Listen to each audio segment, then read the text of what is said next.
¿Qué tal? Mi nombre es Héctor de León y en este video vamos a responder algunas preguntas comunes de programación. Abajo ya está dividido por cada pregunta, respuesta o opinión. Estas dinámicas las hago yo en Twitter, por aquí va a salir, y las hago semanalmente. A veces va a estar un invitado, a veces voy a estar yo solito, así que se pone interesante. Si quiere participar, pues seguirme aquí arriba. Y bien, vamos a comenzar con las preguntas de esta semana. He elegido las preguntas más votadas y algunas aleatorias. Puse un tweet y tuvo 50 preguntas, entonces he seleccionado algunas que son... Algunas eran iguales, así que he seleccionado sobre todo también esas, y algunas han sido muy votadas. Vamos a comenzar por la más votada. Novato pesetero. ¿Cómo enfocarías un portfolio de backend ya que es menos visual que el de frontend? Viva la cerveza, viva. Este tema de los portafolios de backend es un tema interesante porque cómo muestras lo inmostrable. Yo creo que lo principal para mostrar lo inmostrable sería que hagamos que sea mostrable. Es decir, ¿cómo yo demuestro que sé backend? No necesitas ser un experto en frontend para mostrar que sabes backend, pero sí necesitarías saber un poco para invocar lo que has hecho en backend. Es decir, podemos demostrar que sabemos siendo conexiones a base de datos en backend, sí, es que escribiendo simplemente una pantalla de JavaScript muy sencilla que se comunique a nuestro backend que debería estar público el código, ya sea en GitHub, y ahí podrían ver cómo estamos trabajando con el backend. Pero sí que también se pudiera evaluar si esto está funcionando. Podemos demostrar que nos conectamos a una base de datos no SQL, podemos demostrar que nos conectamos a una base SQL, podemos demostrar que manejamos seguridad, podemos demostrar que manejamos alto performance, alto rendimiento, alta carga de datos, cargar archivos, situaciones distintas, por ejemplo, cargar un archivo a cargar muchos archivos es distinta, demostrar eso también es muy valioso. Podemos demostrar que trabajamos con aplicaciones de tiempo real, monitoreando algo en tiempo real, poniendo unas cajas de texto, las cuales al momento de presionar sea un tipo chat y estén plasmando la información en tiempo real. Un chat podría ser un monitor de data. Esto pues no necesariamente ser un experto en frontend, simplemente trabajar con HTML y JavaScript, un poco de CSS, pero no tampoco te limites, si puedes demostrar más allá de lo que sabes, es decir, no te limites a hacer algo, si puedes hacerlo mejor. Ahora, el backend tú tienes que demostrar que haces las tareas de backend, pero también tienes que demostrar que las haces bien. Es por eso que es importantísimo también tener el código público. ¿Y qué es hacerlo bien? Pues prácticamente tener código limpio. ¿Y qué es código limpio? Seguir las tendencias o seguir los consejos, las sugerencias de por lo menos Solid, principio Solid. Es más importante para un programador backend demostrar que está apto para trabajar en equipo. Es decir, yo puedo demostrar que trabajo a mi manera, pero si llevo ciertos lineamientos como el principio Solid, podría demostrar que puedo trabajar en equipo, ya que puedo estar trabajando con códigos limpios y puedo estar entendiendo otros códigos limpios de otras personas. Creo que en resumen, demostrar un portafolio backend tiene que ser algo que el código esté ahí, pero también que se pueda ejecutar, ya sea con una pantalla muy sencilla de frontend o también podría ser una pantalla muy lujosa de frontend. No te limites al que seas backend a no poder ir más allá en el frontend, es decir, no son enemigos. Y pues próximamente vamos a hacer un video de portafolios sugeridos de backend. He tardado un poco porque estoy haciendo los proyectos, ya que los proyectos van a estar públicos para que usted pueda basarse en ellos. Una de las cosas importantes también que cabe mencionar es cómo manejas la concurrencia. En el backend manejamos mucha concurrencia. Demostrar cómo la manejas dependiendo del framework que estés utilizando, dependiendo del lenguaje de programación que estés utilizando, a la forma como se maneja en este. También es importante que si trabajas con un framework, pues lo especifiques y sobre todo que en este framework especifiques que lo estás manejando bien, que lo conoces bien, conoces cómo se trabaja con las prácticas que te induce el framework. Por ejemplo, si estás trabajando con .NET Core, no vas a crear una inyección de dependencia existiendo ya la inyección de dependencia en este framework. Es por eso que tienes que demostrar que lo conoces, llevando las prácticas que ya te sugiere el framework. Esto aplica para el framework que sea, seguir los lineamientos que tiene la documentación y los lineamientos que te recomiendan. Alice Guimera, creo que es Guimera, que tiene acento. Guimera, Guimera. Disculpadme si no puedo decirlo bien, soy maleta, malísimo con los acentos. Bien, ¿qué piensas de la programación funcional? Bien, esto más allá de pensar, quiero explicar. La programación funcional, hace poquito hice un tweet, por aquí debe estar, donde mencionaba que es el futuro. Y es que realmente no es que venga a sustituir todo, es que viene a ser obligado conocerla. Es decir, no importa si usted sigue trabajando con programación orientada a objetos, la programación funcional va a estar ahí. Bueno, ya está ahí, pero va a estar poco a poco más.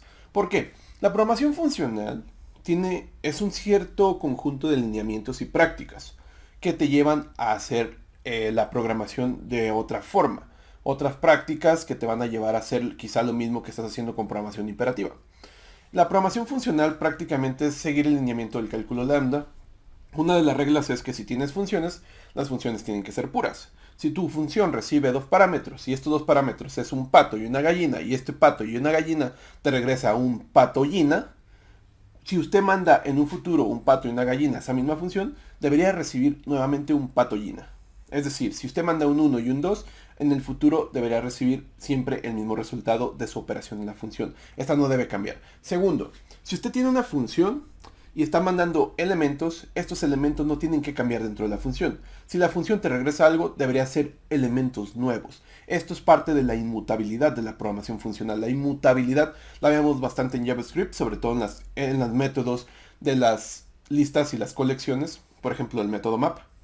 El método map lo que hace es regresarte una nueva lista con algún cálculo que hiciste internamente, pero la lista original que estamos trabajando no se modifica. Esto es inmutabilidad, esto es parte de la programación funcional. Y no digo que sea propio de la programación funcional, pero es una de las reglas que están ahí. Hay más reglas en la programación funcional que van a ir siendo agarradas, adoptadas por los lenguajes de programación más utilizados. Por ejemplo, JavaScript, Python, C Sharp, Java, PHP. Y estas prácticas son las que yo siempre he mencionado sobre la programación funcional. Hay que adentrarse porque van a venir a mejorar las cosas, hacerlas de una forma combinada. No creo que la programación funcional no creo que venga a sustituir todo, pero sí viene a ser adoptada. Es importante conocerla también para el paradigma reactivo, porque es muy combinada ahí, sobre todo por el encadenamiento de funciones. Cuando estamos haciendo trabajo con flujos, por ejemplo la reactividad o las bibliotecas como RxJX, se utiliza bastante la programación funcional para hacer encadenamiento de funciones, sobre todo cuando estamos trabajando con flujos de datos y transformándolos, hacemos un encadenamiento de funciones, que es prácticamente otra de las reglas, más bien de las características de la programación funcional, que una función puede recibir otras funciones como parámetros. De hecho, el cálculo lambda es eso. Una función que puede recibir otra función, que puede recibir otra función, que pueden trabajar en conjunto, pero no nos olvidamos de los whiles, nos olvidamos de esas sentencias imperativas. Acá la misma programación funcional recursivamente puedes hacer los ciclos. No digo que la programación funcional venga a sustituir todo, bueno, voy a aclarar, sino que creo que es importante que usted la comience a aprender. No digo tampoco que se meta un lenguaje puro de funcional. Es importante para el aprendizaje, sí, pero muchos lenguajes de programación, por ejemplo en C Sharp yo nunca he utilizado una monada. Una monada o un monad es prácticamente parte de la programación funcional, otra de las reglas que existen ahí, que imaginarse que usted le puede poner funcionalidad a un punto y coma. Por ahí va. Pero yo nunca la he utilizado porque no la he necesitado para que las haga.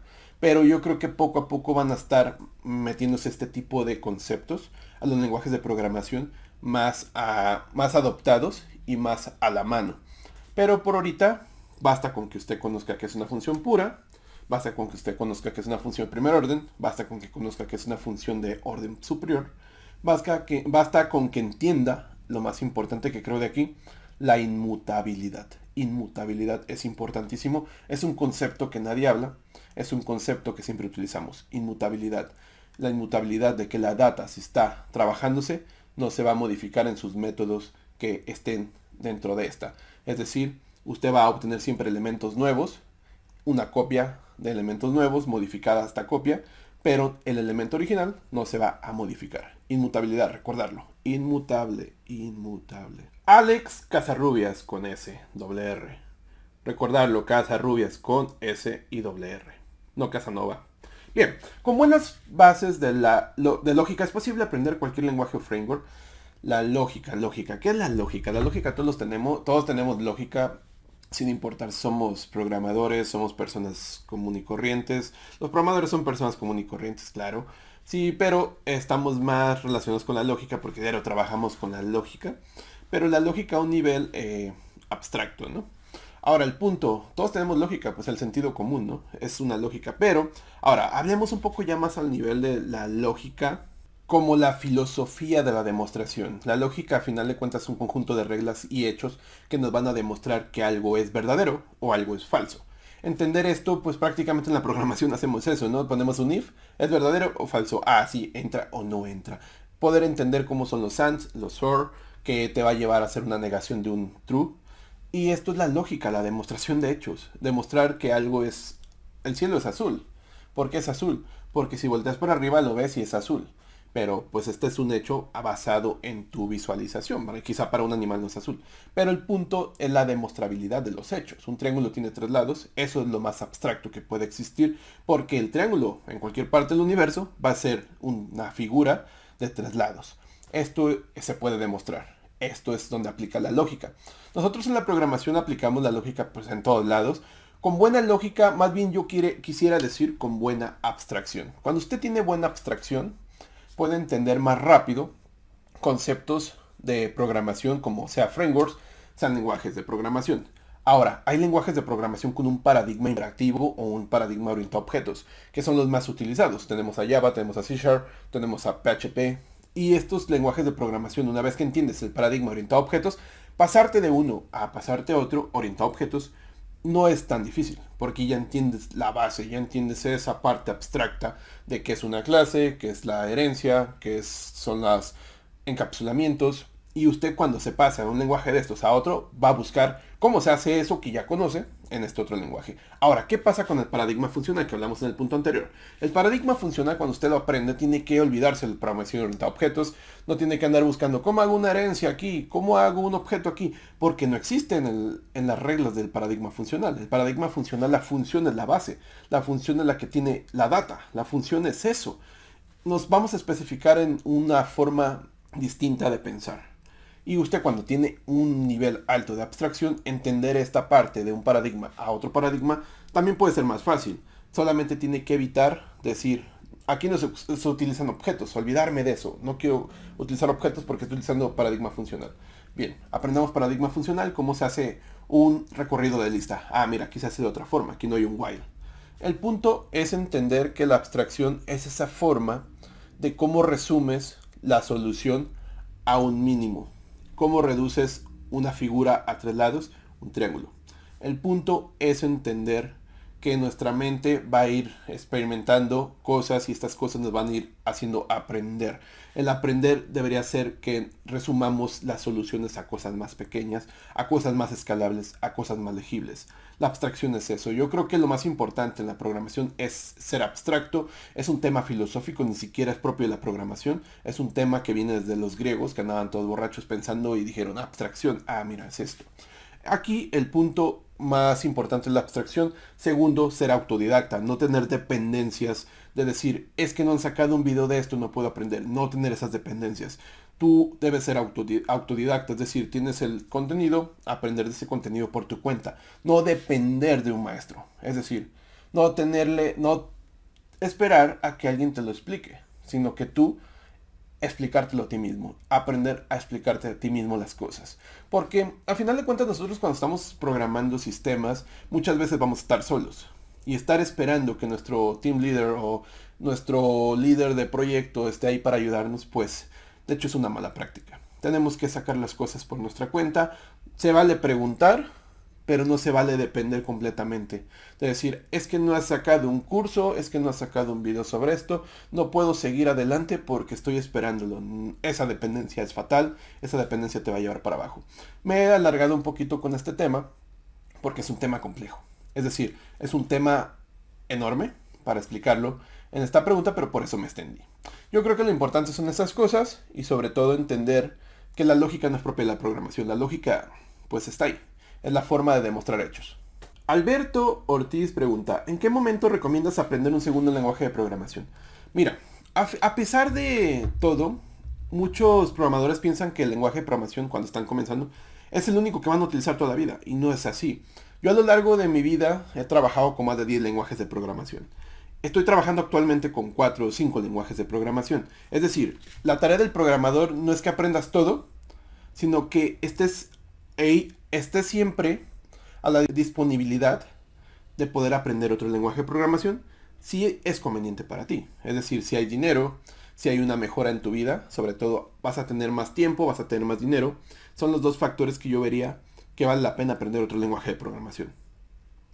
Ahora, esto cada cuando pasa, cuando cambias de trabajo, decir, ah, mira, ya están pidiendo Python, vamos a darle una checada a Python porque puedo ganar el doble. Esa es una buena oportunidad para aprender otro lenguaje de programación si usted no sabe Python. Sobre todo, ese es el punto. Cuando usted vea la oportunidad de una mejora de su vida, es cuando es bueno aprender otro lenguaje de programación, segundo, tercero, cuarto. Cuando usted ya tiene varios años trabajando con programación, el lenguaje no te va a definir. El lenguaje simplemente es una forma de usted plantear o de usted traducir la solución del problema por medio de una entidad llamada lenguaje. Es como escribir libros. Usted porque escriba un libro bueno en español no quiere decir que no pueda escribir un libro bueno en inglés. Es decir, la idea usted ya la tiene. Acá el punto es ese. Usted cuando ya está trabajando muchos años con un lenguaje de programación, pasarse a otro lenguaje de programación parecido, va a ser muy fácil. No le va a complicar la vida y no lo va a hacer menos bueno en el otro lenguaje primero. Al final, nosotros no nos definimos por lenguajes de programación. Nos definimos porque podamos resolver las cosas y en qué tiempo podemos resolverlas. Y sobre todo, que podamos trabajar en equipo.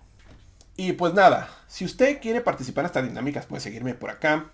Hay una pregunta que me hicieron sobre qué necesita un programador .NET Junior para comenzar a trabajar. Me lo hicieron bastante. Les voy a dejar un video que ya había hecho por acá. Así que ahí puse 10 puntos. Y pues nada, mi nombre es Héctor de León. Si te gustó el video, comentármelo, decírmelo abajo. Y pues poner pulgar arriba. Eso ayuda bastante porque eso me dan champú al final del año. Adiós.